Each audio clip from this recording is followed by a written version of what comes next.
এখন অনেক একা হয়ে গেছি, কেমন জানি লাগতেছে। বাবা খুব ভেঙে পড়ছে, আম্মু খুব ভেঙে পড়ছে, আমার কোনো কিছু ভালো লাগতেছে না। গ্রেপ্তার হলেন বাংলাদেশের জনপ্রিয় কন্টেন্ট ক্রিয়েটর তৌহিদ আফ্রিদির বাবা মোহাম্মদ নাসির উদ্দিন সাথী।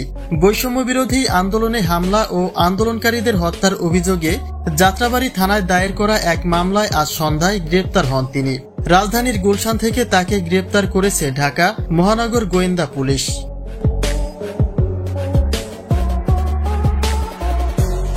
ডিবিওয়ারি বিভাগের একটি বিশেষ টিম হঠাৎ অভিযান চালিয়ে গুলশান এলাকায় সাথীর নিজ বাসাও ঘেরাও করে। তল্লাশি শেষে তাকে আটক করা হয়। ডিবি সূত্রে জানা গেছে, গ্রেপ্তারকৃত নাসির উদ্দিন যাত্রাবাড়ী থানায় দায়ের করা 2024 সালের 30 আগস্টের মামলার আসামি। তিনি আন্দোলনকারীদের উপরে হামলা ও হত্যার ঘটনায় জড়িত ছিলেন। বর্তমানে মামলাটির তদন্ত করছে পুলিশের অপরাধ তদন্ত বিভাগ।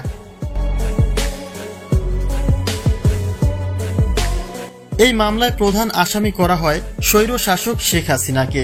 আসামির তালিকায় 2 নম্বরে রয়েছেন সাবেক সেতুমন্ত্রী ওবায়দুল কাদের এবং 3 নম্বরে সাবেক আইজিপি আব্দুল্লাহ আল মামুন। মামলায় 11 নম্বর আসামি তৌহিদ আফ্রিদি এবং 22 নম্বর আসামি তার বাবা নাসির উদ্দিন সাথী। এই হত্যা মামলায় মোট 25 জনকে আসামি করা হয়। এছাড়া অজ্ঞাত আরও 150 জনকে আসামি করা হয়েছে।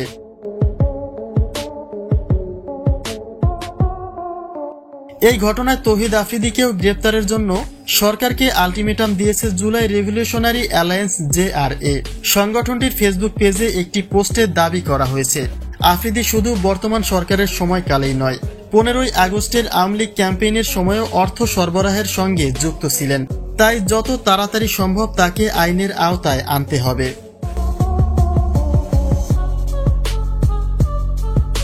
এদিকে ঢাকা মহানগর পুলিশের মিডিয়া অ্যান্ড পাবলিক রিলেশনস বিভাগের উপকমিশনার মোহাম্মদ তালিবুর রহমান বলেন, নাসির উদ্দিন সাথীকে বৈষম্য বিরোধী আন্দোলনে সহিংসতায় জড়িত থাকার অভিযোগে গ্রেপ্তার করা হয়েছে। তদন্তের পরে তার বিরুদ্ধে আইনানুগ ব্যবস্থা নেওয়া হবে। গ্রেপ্তারের খবর প্রকাশ্যে আসার পরে অনলাইনে ব্যাপক আলোচনা শুরু হয়েছে। নেটিজেনদের মধ্যে এ বিষয়ে মিশ্র প্রতিক্রিয়া দেখা দিয়েছে, কারণ নাসির উদ্দিন তৌহিদ আফ্রিদির বাবা হিসেবেই পরিচিত।